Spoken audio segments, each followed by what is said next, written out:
A vereda eterna.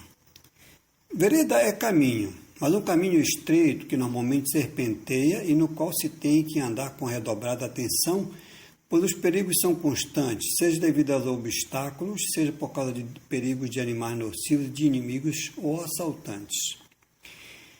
Disse Jesus que estreito é o caminho e que poucos acertarão por ele, mas como já falamos disso no artigo intitulado O Caminho da Vida, falaremos dele com o nome acima. O salmista inspiradamente escreveu: "E guia-me pela vereda da justiça por amor do seu nome", Salmo 23, verso 3. Que vereda seria essa? Sendo a justiça de Deus os seus mandamentos, eles também são a vereda da justiça. E sendo a justiça de Deus eterna, ela também é. Assim, quando o salmista afirma: "E guia-me pela vereda direita", Salmo 27, 11, está referindo-se ao mesmo.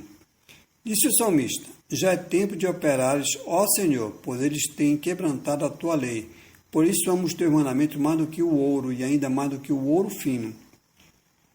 Por isso estimo todos os teus preceitos acerca de tudo, como retos, e odeio toda a falsa vereda."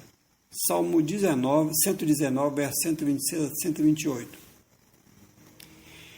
Diz o Senhor por Isaías: "Eis que a mão do Senhor não está encolhida para que não possa salvar, nem o seu ouvido agravado para não poder ouvir. Mas as vossas iniquidades fazem divisão entre vós e o vosso Deus, e os vossos pecados encobrem o seu rosto de vós, para que não vos ouça. Porque as vossas mãos estão contaminadas de sangue, e os vossos lábios falam falsamente. A vossa língua pronuncia perversidade. Ninguém há que clame pela justiça, nem ninguém que compareça em juízo pela verdade.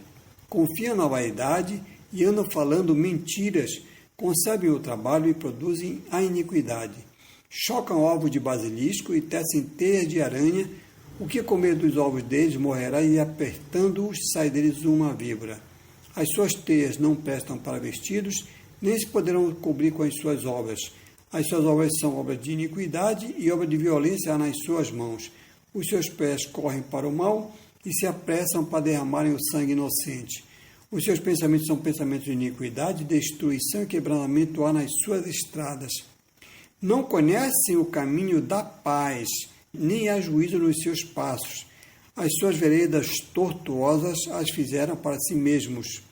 Todo aquele que anda por elas não tem conhecimento da paz." Isaías 59, do verso 1 ao 8. Nessa passagem, o profeta é inspirado para falar sobre transgressão e iniquidade e diz: "Ninguém há que clame pela justiça, nem ninguém que compareça em juízo pela verdade." Versículo 4. E no versículo 8, ficamos sabendo que o comportamento do povo de Deus é o que o seu espírito chama de veredas tortuosas.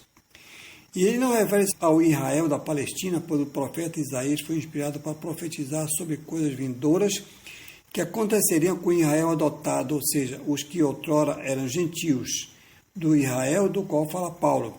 "Lembrai-vos de que vós outrora éreis gentios na carne e chamados incircuncisão pelos que se chamam circuncisão, feita pela mão dos homens, que naquele tempo estáveis sem Cristo, separados da comunidade de Israel e estranhos aos concertos da promessa, não tendo esperança e sem Deus no mundo. Mas agora em Cristo Jesus, vós que antes estáveis longe, já pelo sangue de Cristo chegastes perto.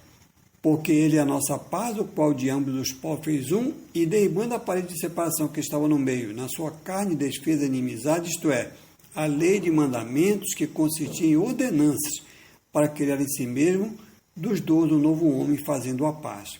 E pela cruz reconciliou com ambos com Deus em um só corpo, matando com ela as inimizades. E vindo ele, evangelizou a paz a vós que estáveis longe e aos que estavam perto, porque por ele temos acesso ao Pai em um mesmo Espírito. Assim que já não sois estrangeiros nem forasteiros, mas concidadãos dos santos e da família de Deus, edificados sobre o fundamento dos apóstolos e dos profetas, de que Jesus Cristo é a principal pedra da esquina, no qual todo o edifício bem ajustado cresce para templo santo no Senhor, no qual também vós juntamente sois edificados para a morada de Deus em Espírito. Efésios 2, de 11 a 22. O apóstolo Paulo escreveu que as coisas que dantes foram escritas para o nosso ensino foram escritas, para que pela paciência das Escrituras tenhamos esperança. Romanos 15, 4.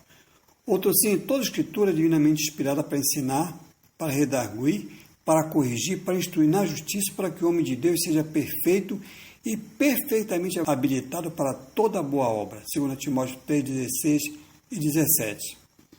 No Salmo 25, o salmista suplica: faz-me saber os teus caminhos, Senhor, ensina-me as tuas veredas. E diz: bom e reto é o Senhor, por isso ensinará o caminho aos pecadores, guiará os mansos na justiça e aos mansos ensinará o seu caminho. Todas as veredas do Senhor são misericórdia e verdade para aqueles que guardam a sua aliança e os seus testemunhos. Salmo 25, 4, 9 e 10. E ainda, qual é o homem que teme ao Senhor? Ele o ensinará o caminho que deve escolher. Versículo 14. Essa vereda e esse caminho são também o caminho da paz, do qual fala o Espírito por Isaías, dizendo que o povo de Deus se desviou dele e fez veredas tortuosas para si. Isaías 59, 8. Mas ainda agora diz o Senhor: portanto, tornai a levantar as mãos cansadas e os joelhos desconjuntados, e fazer veredas direitas para os vossos pés, para que o que manqueja não se desvie inteiramente, antes seja sarado. Hebreus 12, 13.